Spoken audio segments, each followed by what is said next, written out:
നമ്മുടെ ഒരു പുതിയ വീഡിയോയിലോട്ട് സ്വാഗതം. അപ്പോൾ ഇന്നത്തെ നമ്മുടെ റെസിപ്പി എന്താ നമ്മുടെ റെസിപ്പി അതെ പുഡിംഗ് ആണ് കേട്ടോ.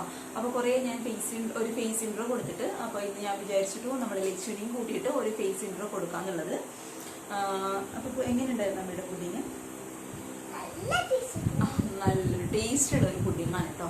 നമ്മൾ വായിലിട്ടാൽ അലിഞ്ഞു പോകുന്ന രീതിയിലുള്ള ഒരു പുഡിംഗ് ആണ്. അപ്പോൾ തീർച്ചയായിട്ടും എല്ലാവരും കണ്ടു നോക്കിയിട്ട് ട്രൈ ചെയ്ത് നോക്കുക. അതുപോലെ ചാനലിലെ വീഡിയോസൊക്കെ ആദ്യമായിട്ട് ആരെങ്കിലും കാണുകയാണെന്നുണ്ടെങ്കിൽ എന്താ ചെയ്യാൻ? സബ്സ്ക്രൈബ് ചെയ്യുക, പിന്നെ അതെ പിന്നെ ലൈക്ക് ചെയ്യുക, ഷെയർ ചെയ്യുക കേട്ടോ നിങ്ങൾക്ക് പറ്റുകയാണെന്നുണ്ടെങ്കിൽ. അപ്പോൾ തീർച്ചയായിട്ടും കണ്ടു നോക്കുക. നമുക്ക് ഈ ഒരു പുഡിംഗ് റെഡിയാക്കാൻ വേണ്ടിയിട്ട് വെറും 3 ചേരുവകളുടെ ആവശ്യം മാത്രമേ ഉള്ളൂ. നമ്മുടെ വീട്ടിൽ എപ്പോഴും ഉപയോഗിക്കുന്ന ചേരുവകൾ മാത്രമാണ് കേട്ടോ. അപ്പോൾ എല്ലാവരും കണ്ടു നോക്കിയിട്ട് ട്രൈ ചെയ്ത് നോക്കുക. അപ്പോൾ നമുക്ക് പെട്ടെന്ന് തന്നെ ഈ ഒരു പുഡിംഗ് റെസിപ്പി എങ്ങനെ തയ്യാറാക്കുന്നത് നോക്കാം അല്ലേ? ഓക്കെ, നമുക്ക് എങ്ങനെയാണ് തയ്യാറാക്കുന്നത് നോക്കാം.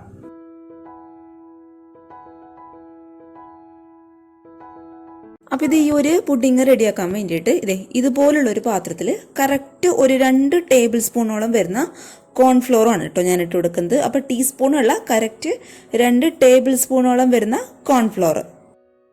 ഇനി ഇതിലോട്ട് ഒരു 1/2 ഗ്ലാസോളം പാൽ ഒഴിച്ചിട്ട് നമുക്ക് നന്നായിട്ട് ഇതൊന്ന് മിക്സ് ചെയ്തെടുക്കാം. മിക്സ് ചെയ്തെടുക്കുന്ന സമയത്ത് ആ ഒരു കോൺഫ്ലോറിൻ്റെ കട്ടകളൊക്കെ കംപ്ലീറ്റ് ആയിട്ടൊന്ന് ഉടച്ചു കൊടുക്കാം. അല്ലാന്നുണ്ടെങ്കിൽ നമ്മളിത് കുറുക്കിയെടുക്കുന്ന സമയത്ത് എല്ലാം കൂടി അങ്ങോട്ട് കട്ട പിടിച്ചു പോകും കേട്ടോ. അതുകൊണ്ട് കംപ്ലീറ്റ് ആയിട്ടൊന്ന് ഇളക്കി കൊടുക്കുക.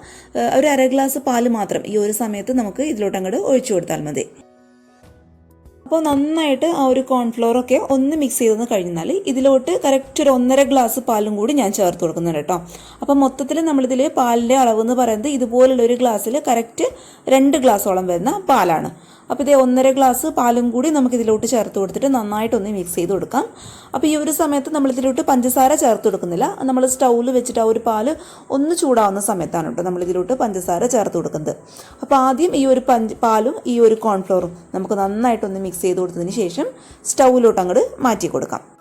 ഇനി ഇത് ഒരു മീഡിയം ഫ്ലെയിമിൽ വെച്ചിട്ട് നന്നായിട്ടൊന്ന് മിക്സ് ചെയ്ത് കൊടുക്കുക. കാരണം കോൺഫ്ലോർ ആയതുകൊണ്ട് നമ്മൾ കൈ എടുക്കുന്ന സമയത്ത് തന്നെ അതങ്ങോട്ട് കട്ട പിടിച്ച് പോകാനുള്ള ചാൻസ് ഉണ്ട്. അതുകൊണ്ട് ഈ ഒരു പാൻ ഒന്ന് ചൂടാവുന്ന സമയത്ത് തന്നെ പിന്നെ നമ്മൾ കൈ വിടാതെ ഇളക്കി കൊടുത്തുകൊണ്ടേ ഇരിക്കണം കേട്ടോ. അല്ലാന്നുണ്ടെങ്കിൽ ഇത് പെട്ടെന്ന് അങ്ങോട്ട് കട്ട പിടിച്ചു പോകും.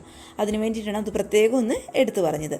പിന്നെ ഈ ഒരു പാല് പെട്ടെന്ന് അങ്ങോട്ട് തിളച്ച് വരട്ടെ എന്ന് വെച്ചിട്ട് ഒരിക്കലും ഹൈ ഫ്ലെയിമിൽ വെക്കാനായിട്ട് പാടില്ല കേട്ടോ.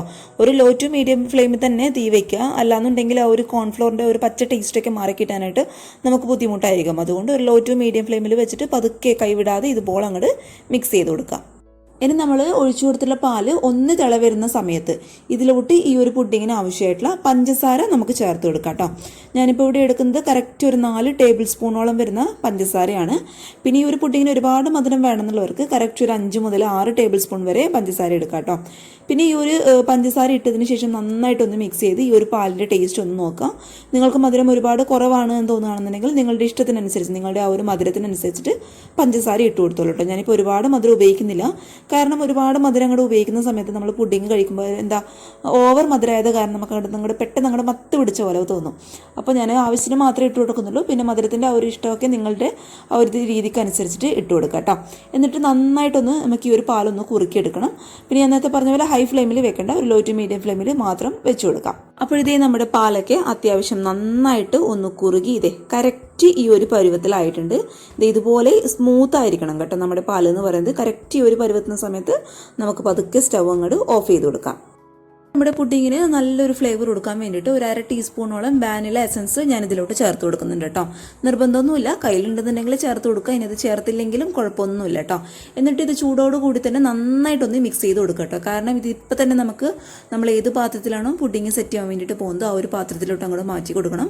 ഒരുപാട് ചൂടാറാനായിട്ട് അങ്ങോട്ട് വെയിറ്റ് ചെയ്ത് നിന്ന് കഴിഞ്ഞാൽ ഈ ഒരു പാത്രത്തിൽ ഇരുന്നത് തന്നെ നമ്മുടെ ഈ ഒരു പുഡിങ് അവിടെ കിടന്ന് അങ്ങോട്ട് സെറ്റ് ആവും. അതുകൊണ്ട് നമ്മൾ ഏത് പാത്രത്തിലാണോ മാറ്റാൻ പോകുന്നത് ആ ഒരു പാത്രമൊക്കെ ഒന്ന് റെഡിയാക്കി വെക്കുക കേട്ടോ.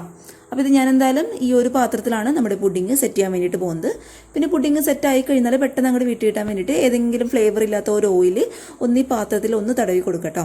ഒരുപാട് വേണ്ട, കുറച്ച് മതി. ആ ഒരു പുഡിങ് ഒന്ന് വിട്ട് കിട്ടാൻ രീതിയിലുള്ള ആ ഒരു പാകത്തിന് മാത്രം കുറച്ച് മാത്രം മതിയാവും. എന്നിട്ട് നമ്മുടെ പുഡിങ് ചൂടോട് കൂടി തന്നെ നമുക്ക് ഈ ഒരു 3 പാത്രത്തിലോട്ട് അങ്ങോട്ട് ഒഴിച്ചു കൊടുക്കാം.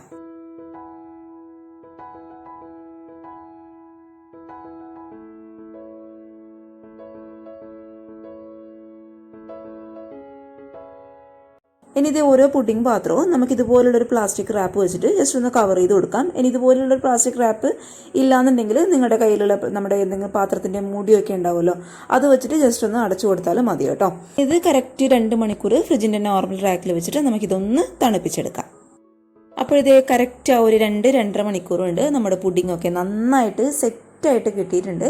പതുക്കെ നമുക്ക് ആ ഒരു പ്ലാസ്റ്റിക് റാപ്പ് ഒന്ന് മുകളിൽ നിന്ന് എടുത്ത് മാറ്റിയതിന് ശേഷം ഇതുപോലെ അങ്ങോട്ട് ചെയ്ത് കൊടുത്തെന്ന് കഴിഞ്ഞാൽ തന്നെ പെട്ടെന്ന് നമ്മുടെ കയ്യിലോട്ട് ഇതങ്ങോട്ട് സ്ലിപ്പായിട്ട് പോരും കേട്ടോ. കാരണം നമ്മളിത് പുഡിങ്ങിൽ ആ ഒരു പുഡിങ് മിക്സ് ഇതിലോട്ട് ഒഴിച്ചു കൊടുക്കുന്നതിന് മുന്നേ തന്നെ നമ്മൾ ഇതിലോട്ടൊന്ന് ഓയിൽ ഗ്രീസ് ചെയ്ത് കൊടുത്തിട്ടുണ്ടായിരുന്നു. അപ്പോൾ അതിങ്ങനെ നമ്മൾ കൈ വെച്ചിട്ട് ഇതുപോലെ അങ്ങോട്ട് ചെയ്ത് കൊടുക്കുമ്പോൾ തന്നെ ആ ഒരു പുഡിങ് നമ്മുടെ കയ്യിലോട്ടിട്ട് പെട്ടെന്ന് അങ്ങോട്ട് വിട്ടുപോരും.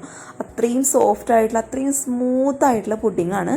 ഇത്രയേ ഉള്ളൂ. നമ്മുടെ പുഡിങ് വളരെ സിമ്പിളാണ് കേട്ടോ. ഇനി ഈ ഒരു പുഡിങ്ങിനെ നമുക്കൊന്ന് ഡെക്കറേറ്റ് ചെയ്ത് എടുക്കണം എന്നുണ്ടെങ്കിൽ ഇതേ കുറച്ച് ഡെസിക്കേറ്റഡ് കോക്കനട്ട് ഞാനിവിടെ എടുത്തിട്ടുണ്ട്. ഇതിപ്പോൾ തന്നെ ഞാൻ വീട്ടിൽ റെഡിയാക്കി എടുത്തിട്ടുള്ള കോക്കനട്ടാണ് കേട്ടോ. അപ്പോൾ ഇത് മുന്നേ ഞാൻ ഏതോ ഒരു റെസിപ്പിയിൽ കാണിച്ചിട്ടുണ്ടായിരുന്നു ഡെസിക്കേറ്റഡ് കോക്കനട്ട് എങ്ങനെയാണ് വീട്ടിൽ റെഡിയാക്കുക എന്നുള്ളത്. അപ്പോൾ ആർക്കും വേണമെന്നുണ്ടെങ്കിൽ താഴെ ലിങ്ക് ഞാൻ ഡിസ്ക്രിപ്ഷൻ ബോക്സിൽ കൊടുക്കാം. ജസ്റ്റ് അതൊന്ന് കണ്ടു നോക്കിയിട്ട് തയ്യാറാക്കി നോക്കാം കേട്ടോ. ഇനി ഇത് ഈ ഒരു ഡെസിക്കേറ്റഡ് കോക്കനട്ടിൽ കംപ്ലീറ്റ് ആയിട്ട് ഞാൻ ഈ ഒരു പുഡിങ്ങിനെ ഒന്ന് കവർ ചെയ്തെടുക്കുകയാണ്. അപ്പോൾ ആ ഒരു കോക്കനട്ടോട് കൂടി കഴിക്കുന്ന പുഡിങ് ഉണ്ടല്ലോ, ഒരു രക്ഷയില്ല കേട്ടോ. സൂപ്പർ ടേസ്റ്റാണ്. നിങ്ങൾ തീർച്ചയായിട്ടും ഒരു തവണ എനിക്ക് വേണ്ടിയിട്ട് ഒറ്റ തവണ ഒന്ന് ട്രൈ ചെയ്ത് നോക്കുക. എന്നിട്ട് ഇത് പതുക്കെ നമുക്ക് ഈ ഒരു പ്ലേറ്റിലോട്ട് അങ്ങോട്ട് മാറ്റി കൊടുക്കാം.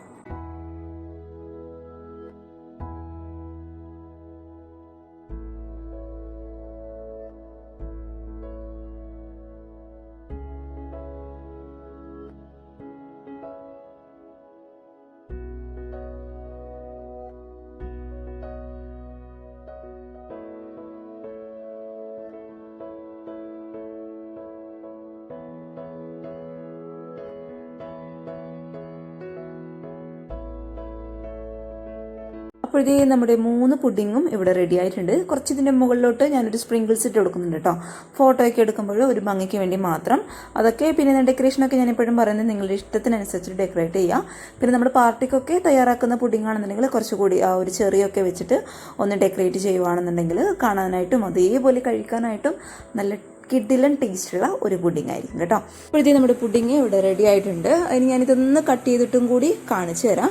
നമ്മൾ ആ സ്പൂണിങ് വെക്കുമ്പോൾ തന്നെ ആ ഒരു എന്താ പറയുക ഉള്ളിലോട്ട് ഇറങ്ങി പോകുന്ന രീതിയിലുള്ള ഒരു സോഫ്റ്റ് ആയിട്ടുള്ള ഇതൊക്കെയാണ് ശരിക്കും വായിലിട്ടാൽ അലിഞ്ഞു പോകുന്ന രീതിയിലുള്ള പുഡിംഗ് എന്ന് പറയുന്നത്. നിങ്ങൾക്ക് കാണുമ്പോൾ തന്നെ മനസ്സിലാവുന്നുണ്ടാവും എത്രത്തോളം സോഫ്റ്റ്നെസ് ആണ് ഈ ഒരു പുഡിങ്ങിനുള്ളതെന്നുള്ളത്. തീർച്ചയായിട്ടും എല്ലാവരും ഒന്ന് ട്രൈ ചെയ്ത് നോക്കുക. അത്ര ടേസ്റ്റാണ് ഇത് കഴിക്കാൻ വേണ്ടിയിട്ട്. നമ്മളിത് വായിലിട്ടാൽ അറിയില്ല കേട്ടോ, അത്രത്തോളം സോഫ്റ്റ്നെസ് ആണ് ഈ ഒരു പുഡിങ്ങിന്. അപ്പോൾ തീർച്ചയായിട്ടും എല്ലാവരും ട്രൈ ചെയ്ത് നോക്കുക. വീട്ടിൽ നമ്മൾ എപ്പോഴും ഉപയോഗിക്കുന്ന സാധനങ്ങൾ മാത്രമേ നമുക്ക് ഈ ഒരു പുഡിങ് റെഡിയാക്കാൻ വേണ്ടിയിട്ട് ആവശ്യമുള്ളൂ കേട്ടോ. അപ്പോൾ എല്ലാവർക്കും ട്രൈ ചെയ്ത് നോക്കുമെന്ന് വിശ്വസിക്കുന്നു. എല്ലാവർക്കും ഇഷ്ടമായെന്ന് വിചാരിക്കുന്നു. ഇഷ്ടപ്പെട്ടാൽ വീഡിയോ ലൈക്ക് ചെയ്യാതെ പോകരുത് കേട്ടോ. അതുപോലെ ചാനലിൻ്റെ വീഡിയോസൊക്കെ ആദ്യമായിട്ട് ആരെങ്കിലും കാണുകയാണെന്നുണ്ടെങ്കിൽ ഇഷ്ടപ്പെട്ടാൽ വീഡിയോ പ്ലീസ് ഒന്ന് സബ്സ്ക്രൈബ് ചെയ്ത് സപ്പോർട്ട് ചെയ്യണേ. കൂടാതെ തൊട്ടടുത്തുള്ള കുഞ്ഞ് ബെല്ലൈക്കൺ കൂടി ക്ലിക്ക് ചെയ്ത് ഓൾന്ന് തന്നെ ക്ലിക്ക് ചെയ്താൽ മാത്രമേ ഞാൻ ഇടുന്ന വീഡിയോസിൻ്റെ നോട്ടിഫിക്കേഷൻ നിങ്ങൾക്ക് വരുള്ളൂ കേട്ടോ. കൂടാതെ എൻ്റെ ഫേസ്ബുക്ക് പേജും ഇൻസ്റ്റാഗ്രാമും പറ്റുകയാണെന്നുണ്ടെങ്കിൽ ഒന്ന് ഫോളോ ചെയ്യുക. അപ്പോൾ നാളെ ഒരു നല്ല വീഡിയോ ആയിട്ട് കാണും വരെ thank you for watching Simnas food. By.